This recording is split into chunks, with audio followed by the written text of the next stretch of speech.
Hello everyone, আসসালামু আলাইকুম। আপনারা কেমন আছেন সবাই? আমরা সবাই আলহামদুলিল্লাহ আল্লাহর রহমতে আপনাদের দোয়ার বরকতে ভালো আছি। আপনারা কেমন আছেন সেটা আমাকে কমেন্টে জানাতে পারেন। আমি এখানে একটু আলু ভর্তা করছিলাম। আমার মেয়ে বলছিল ও আলু ভর্তা খাবে, সেজন্য ও সব কিছু করে দিয়েছিল, শুধু আমি একটু তেল দিচ্ছিলাম আর কি। তারপর আমি আজকে আপনাদের সামনে একটা রেসিপি শেয়ার করব, চট্টগ্রামের ঐতিহ্যবাহী একটি পিঠা রেসিপি। আপনারা দেখতে থাকুন। আপনারা দেখতে দেখতে আমি পিঠা রেসিপির নামটা বলবো। আপনারা কোথাও স্কিপ করে যাবেন না, তাহলে এই রেসিপিটা বুঝতে পারবেন না। এটি অনেক মজাদার পিঠা। এখানে আমি 2টা কলা নিয়েছি, চিকন জিরা, কী খুব লাগবে সেগুলো বলে দিচ্ছি আর কি। এখানে গুড় নিয়েছি আর কি, খেজুরের গুড়। এখানে পেঁয়াজ, এখানে চালের গুঁড়া, ময়দা নিয়ে নিলাম আর কি। এখন আমি কলাগুলো ভালো করে চটকে নেব। ভিতরে কোনো শক্ত থাকলে অথবা দানা থাকলে সেগুলো ফেলে দেব।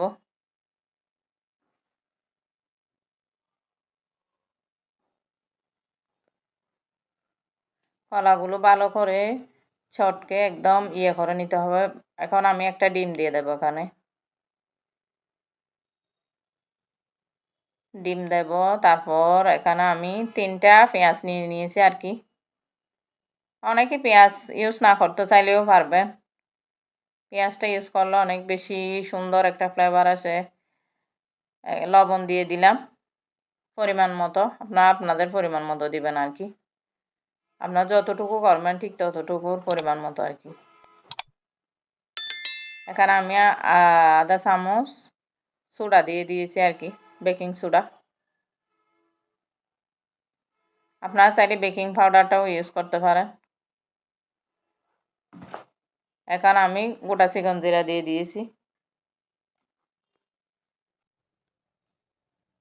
গোটা চিকন জিরা দিয়ে দিলাম। এবারে আমি এগুলো ভালো করে মিক্স করে নেব। এই যে ডিম, কলা, চিকন জিরা, পেঁয়াজ, লবণ, এগুলো ভালো করে একটু মিক্স করে নেব আর কি। আমি হাতটা ভালো, আপনারা বাজে মন্তব্য করবেন না। আমি হাতটা ভালো করে সাবান দিয়ে ধুয়ে নিয়েছি। এখন আমি চালের গুঁড়া দিচ্ছি আর কি। এখানে আমি 1 কাপ, 2, এখানে 3 কাপ পরিমাণ চালের গুঁড়া দিয়ে দিয়েছি আর কি।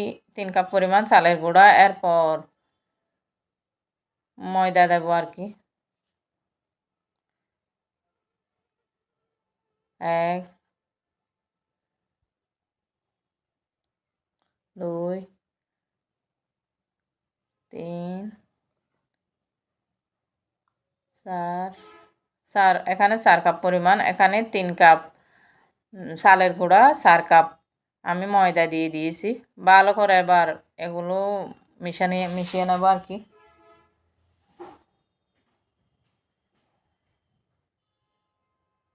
ভালো করে মিক্স করে নিতে হবে। এরপর আমি এই যে খেজুর গুড়টা দিয়ে দেব, শুকনো খেজুরের মিঠা আমরা যেটা বলি আর কি। এটা করা আর কি। আমি এরকমই অনলাইন থেকে অর্ডার করে নিয়েছি। খেজুরের গুড় দিয়ে পিঠাটা অনেক সুন্দর একটা ফ্লেভার হয়েছিল পিঠাটা। আমি এখানে এই যে 1 গ্লাস পরিমাণ পানি নিয়েছি, সেখান থেকে আমার অর্ধেক পানি ব্যবহার হয়েছিল আর কি, 1 গ্লাসের অর্ধেক। আপনারা অল্প অল্প পানি দিয়ে মিক্স করবেন। বেশি পরিমাণ একসাথে দিয়ে দিলে ডোটা নরম হয়ে যেতে পারে। এই যে চিনি একটু কম হয়েছিল, তাই আমি আরে আধা কাপ চিনি ব্যবহার করলাম এখানে। খেজুরের গুড় আর কি, খেজুরের গুঁড়ো করা চিনি বলতেছি, সরি। এটা একদম চিনির মতো দেখতে। আমি চায়েও এটা ব্যবহার করি চা খাওয়ার সময়। এখানে এই যে বাটির এখানে 5 চামচ রান্নার তেল এটা দিয়ে দেব। আমি কোনো জিনিস অপচয় করা পছন্দ করি না, সেজন্য আমি তেলটাও সুন্দর করে হাত দিয়ে দিয়ে দিলাম। এবার ভালো করে মিক্স করে নেব ডোয়ের সাথে। ভালো করে মতো নিতে হবে। এইটা যত বেশি ঠেসে ঠেসে মতো নেওয়া হবে পিঠাগুলো ততই সফট হবে আর কি।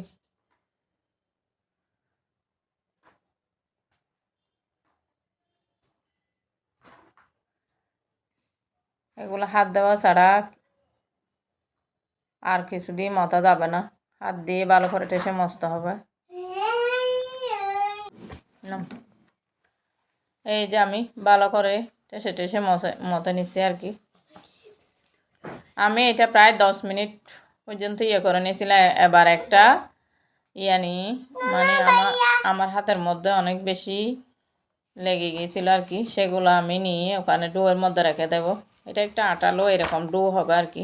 এটা যখন সেট করতে দেব তখন ঠিক হয়ে যাবে।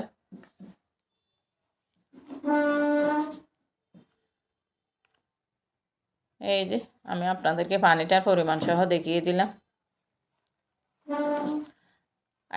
এটা আমি রাত্রে ডোটা করে রেখেছিলাম, সকালে পিঠাগুলো বানাবো। এরপর সকালে ঘুম থেকে উঠেই আমি তো সবসময় আপনাদের কাছে বৃষ্টির দৃশ্য শেয়ার করি। আজকে সকালে এত সুন্দর রোদ উঠেছিল, মানে আকাশটা দেখতে অনেক ভালো লাগছিল, সেজন্য আমি একটু আপনাদের জন্য ভিডিও করে নিলাম। আশপাশেটা কেমন দেখতে ভালো লাগছিল, মনে হচ্ছিল যে যেগুলো বাড়িতে আছে কাপড় চোপড় সব ধুয়ে শুকিয়ে দিই, কিন্তু আমার তো সময় নেই, সকালে তো আমাকে স্কুলে যেতে হবে, কেয়ার করা। এরপর বাহির থেকে ঢুকেই আমি আপনাদেরকে এই যে আমাদের এই যে কামিনী ফুল গাছে কি সুন্দর কুড়ি এসেছে, আবার সেটাও আপনাদের জন্য একটু শ্যুট করে নিলাম। আবার ফুল ধরবে, ফুল যখন ফুটবে তখন আপনাদের সাথে একটু শেয়ার করব। কামিনী ফুল গাছটা অনেক দিন যাবৎ ফুল গাছের ভিডিও আপনাদের সাথে শেয়ার করা হয় না। এখন আমি তো ওই পিঠার মধ্যে এখানে নারকেল দিতে হয় আর কি। এইগুলো হচ্ছে নারকেল আর কি, ওই প্যাকেটের নারকেল করা, ছোটো করা, মিহি করা আর কি। নারকেল আমার শাশুড়ির দাঁত নেই, এরা শক্ত নারকেল খেতে পারবে না, এদের জন্য ফাটাবো, সেজন্য আমি এই নারকেলের গুঁড়াটা ইউজ করেছি আর কি। আপনারা চাইলে আপনারা যারা মানে যাদের বাড়িতে এরকম বৃদ্ধ মানুষ নেই আপনারা খেতে পারেন, তারা নারকেল মানে কুচিয়ে ব্যবহার করতে পারেন। আমি আমার শাশুড়ির জন্য, ওরা খেতে পারে না, সেজন্য আমি এটা এভাবে দিয়েছি আর কি। এখন আমি এখানে এইটা রাত্রে সেট হওয়ার পর আমি এখানে নারকেলটা দিয়ে দেবো আর কি। এই যে দেখুন সাদা নারকেল, প্যাকেট নারকেল আমি কিনে আনছিলাম আর কি সুপার শপ থেকে। এটা ভালো করে মিশিয়ে নেব, আর একটু মতো নিতে হবে মিশিয়ে। যত বেশি মতো নেবেন তত পিঠাটা অনেক বেশি সফট হবে। এটা বলতে পারেন এটা একটা বিস্কুটের মতো দেখতে পিঠা। আর এই পিঠার নামটা এখন আমি বলছি, এই পিঠাটা হচ্ছে চট্টগ্রামের ঐতিহ্যবাহী পাক্কন পিঠা। এখন আমি পিঠাগুলো বানিয়ে নিচ্ছি আর কি একটা একটা করে। আপনাদের কাছ থেকে আমি ক্ষমা চেয়ে নিচ্ছি, হঠাৎ ফোনটা কীভাবে এরকম হলো ভিডিওটা আমি বুঝতে পারতেছি না।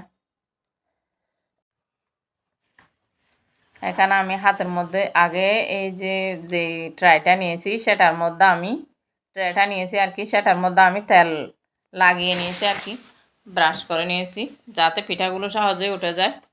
আমি একটা একটা করে আপনাদেরকে আমি কীভাবে পিঠাগুলো বানাই, আমি হাতেও তেল লাগিয়ে নিয়েছি, আপনারা নিশ্চয়ই দেখতে পাচ্ছেন।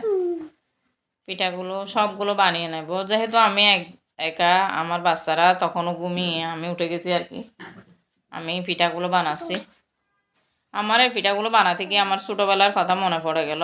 আমি যখন আমার বড় বোনের বাড়িতে বেড়াতে যেতাম ছোটো থাকতে আর কি, যখন স্টুডেন্ট লাইফে আর কি, তখন আমার বড় আপু রাত্রেও আমাদেরকে ঘুমিয়ে রেখে এভাবে পিঠা বানাতো। কীভাবে ওই ডেকি আছে না, আপনারা চিনতে পারেন কিনা জানি না, আমাদের ডেকি নিয়ে ডেকিতে মানে করে, তবে পিঠাগুলো বানাতো, অনেক বেশি মজা হতো। এই বোনের স্মৃতিটা মনে পড়ে গেলো। আমার মাও বানাতো, আমার মা বেশিরভাগ রাত্রে বানাতো, সকালে আমার বাবা বেশি পিঠা খেয়েছেন তো পছন্দ করতো। এখন এই পিঠাগুলো বানাতে গিয়ে বাবার কথাও মনে পড়ে গেল। আপনারা সবাই আমার বাবার জন্য দোয়া করবেন। গত বছর মে মাস আমার জীবনে অনেক দুঃখজনক বেদনাময় একটা মাস, আমার বাবা মারা গিয়েছিল। আপনারা যারা ধৈর্য ধরে এতক্ষণ পর্যন্ত আমার ভিডিও দেখছিলেন তাদেরকে অসংখ্য ধন্যবাদ। আপনারা যারা সাবস্ক্রাইব করে আমার সাথে আছেন তাদেরকে অসংখ্য ধন্যবাদ। আর যারা সাবস্ক্রাইব করেননি তারা সাবস্ক্রাইব করে আমার সাদামাটা জীবনের সাথে যুক্ত হতে পারেন। আমি এবার চুলায় তেল গরম করতে দিয়েছি। তেলটা গরম হয়ে গেছে। বেশি গরম করা যাবে না, হালকা গরমের মধ্যে আস্তে আস্তে পিঠাগুলো দিতে হবে। যদি বেশি গরম করে ফেলি তাহলে কি পিঠাগুলো ভিতরে হবে না, বাহিরে তাড়াতাড়ি কালার চলে আসবে। আমি একে একে পিঠাগুলো সব বেজে নেবো আর কি। পিঠাগুলোর মানে আপনারা শেপটা হয়তো এবড়ো তেবড়ো হয়েছে সেটা নিয়ে হাসাহাসি করতে পারেন, কিন্তু আমি যেরকম পারছি সেরকম করছি আর কি, নিজে একা একা। যেহেতু আমাকে সব কিছু জোগাড় থেকে শুরু করে সব কিছু আমাকেই করতে হয়, এখানে আমাকে হেল্প করার কেউ নাই। বলতে গেলে হেল্পিং হ্যান্ড বলতে কেউ নাই, যা করতে হয় নিজেকেই করতে হয়। এরপর আমি পিঠাগুলো আস্তে আস্তে বেজে নেব। আপনাদেরকে সবগুলি দেখাতে গেলে ভিডিওটা অনেক বেশি লং হয়ে যেত। আমি এখন ভিডিওর একদম শেষ প্রান্তে চলে এসেছি। আপনারা যারা এতক্ষণ আমার সাথে ছিলেন আপনাদেরকে অসংখ্য ধন্যবাদ। আমি সবসময় মহান আল্লাহর কাছে আপনাদের জন্য দোয়া করি আপনারা যাতে সুস্থ থাকেন, ভালো থাকেন, আপনারা আপনাদের পরিবার পরিজন নিয়ে সুস্থ থাকেন। আপনারা আমার ভিডিওতে একটা লাইক দিবেন। আমার ভিডিওতে লাইক একদম কম পড়ে। আজকে আমি ভিডিওর প্রথমে বলতে ভুলে গেছি, একদম লাইক কম পড়ে। আপনাদের কি আমার ভিডিও ভালো লাগে না? এত কষ্ট করে একটা ভিডিও বানাই, আপনাদের কাছ থেকে একটা লাইক অবশ্যই আমি আশা করতে পারি। এই যে আমি পিঠাগুলো বানিয়ে নিয়েছি আর কি, দেখেন এই যে এটা। আসসালামু আলাইকুম, অসংখ্য ধন্যবাদ।